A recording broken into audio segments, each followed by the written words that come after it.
The NBA, they took a very clear-cut stance on BLM, social justice. Their ratings kind of tanked. Yeah. I mean, my Heat were in the finals, so I was good with it all. But the Lakers, the one that won the finals, LA. So sum that all up. Are you a LeBron guy? Are you not a LeBron guy? Are you part of the social justice? How do you deal with all that? There's different perspectives on all that. Well, my perspective is I'm going to exist in my own particular free will in my own space. I believe I love LeBron's skill set. I love his personal agenda on how he's orchestrated his family and also his friends that he's put around him. He has a great blueprint for other people to follow.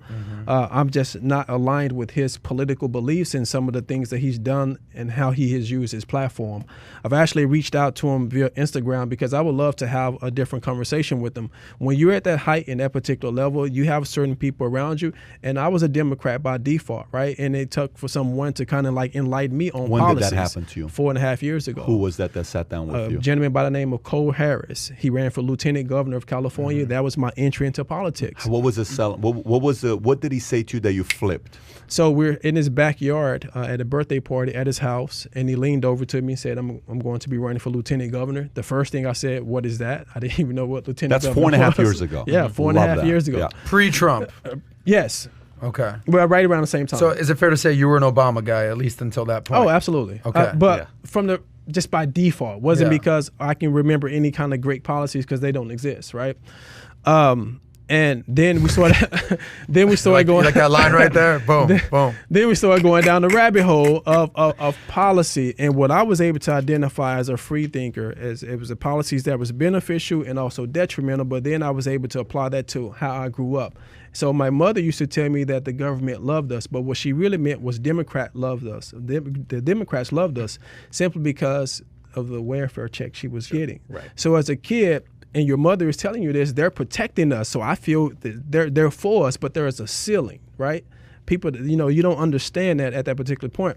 Conservatism for me, and my guy, Cole Harris, I'm speaking about, it was explained simplistically like Republicans and conservatives. We rather show you how I made that $100 versus give you that $100 because that empowers you. Yeah. I love what you said about LeBron because I think that would be a great strategy for you because whether you like LeBron's politics or not, and he's very polarizing and he's really, really gone really far lately, but he's brilliant. He's smart. I mean, you can't argue with that. And I don't think he'd have a lot of arguments against you. And I think if you could have a reasonable conversation, that's what you started the show. But my thing is, if Black lives do matter, LeBron, you should at least talk to me. I'm making history. But you have so much credibility to have that conversation with him, and hopefully he'd allow himself to listen. Yeah. Because you would not have a bigger megaphone. And if you don't go to Maverick Carter. You know, he's an entrepreneur just like you. Paul. Yeah, go to those guys and stay at them because that would be a great conversation. Have you heard back from their camp at all? Not yet, but I do need to reach out to the additional individuals like Maverick and also Rich Paul as well too. Because like I say, I love their story. I like the fact that he empowered them and made them get educated to come on board to help him run his organization and whatnot. And if they're actually interested in making an impact and making a change, they should sit down and have a conversation with you. Right. Because what we've seen is if you don't speak, to use international relations, you don't make peace with your friends, you make peace with your enemies. And I'm not saying that you guys are enemies, but finding some common ground, especially you running as for governor, it would be very advantageous for you guys. Major, tell LeBron you need to get into the barbershop. I mean, really, that show was created. That was created for debate. I mean, if he had guts, he'd invite you right into that show. And I would go. I would actually. And Maverick seems like the kind of guy that would bring you. Likelihood of that happening. I'm going to hold out hope. I'm going to say 30%. Likelihood of that happening. Give me a percentage. Likelihood of LeBron actually putting him at the ball. Because LeBron likes to be challenged. So let's see if he's going to respond to it. Likelihood of this happening and him reaching out. Because, by the way, there was another LAPD officer that reached out to LeBron as well to have a private one-on-one.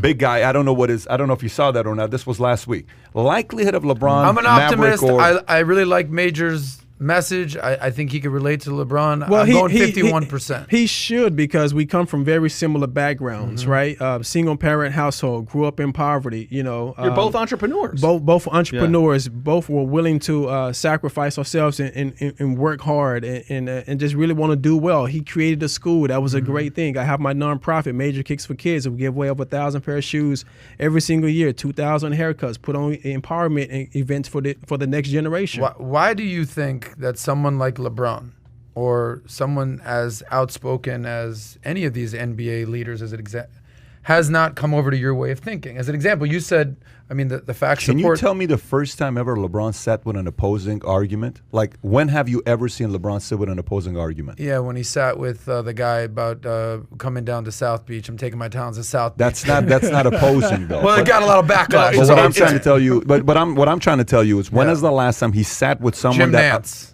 that opposes? What was it? The fact that I'm taking my talents to South Beach? That's not opposing. Well, it got a lot of backlash. It's not bad. There's backlash because of a decision. But what I'm asking you is, when is the last time conversationally that he sat down with somebody that opposes? On camera, probably not a lot, but I assume behind closed doors he'll have certain meetings. He only sits with yes people that say, yes, I agree with you. I don't know if that's fair to say. Here's what I'm excited about. You know what I'm excited about? Yeah. Here's what I hope I'm wrong. I hope LeBron sees this clip. I'm hoping I'm wrong. I'm hoping I'm wrong. And he says, screw you, Pat. Me, Maverick, and Rich will sit with him. I hope he says, you have no clue what the hell you're talking about, what I do behind closed doors. Phenomenal. I'll go out there and say I was wrong. Great. But I'm telling you right now, the chances of that happening is less than 5%. Yeah. On the media, but behind closed doors. Less than 5% of him even meeting with Major Williams behind closed doors. Bet me right now, Major Williams is in there. Do it. He's in there. I'm a teenager, baby. You're going to put $1,000. This is not about him. I know it's about LeBron. Obviously, he would sit down with him. No, it has but back nothing to my do with original that. question: why is LeBron a Democrat? Why is he so outspoken, anti-Trump? Are you on Team Trump? That's a part B question. And why are a lot of the NBA guys Democrats? Explain that. And why are 80-90% of African Americans Democrats? Well, the thing about it is, as I said earlier in my conversation, it's really by default, right? If you're cultivated under the mindset that they are for you at a very early age, you take that into your teenage years, your early adult years, and your later years. If you're not informed correctly, as Pat was saying, if you're surrounded by yes men and people who just agree with you. You're saying that black people in general, or more the LeBron? The black culture is strongly indebted to the Democrat policy. And you're saying that it's what was the word you used?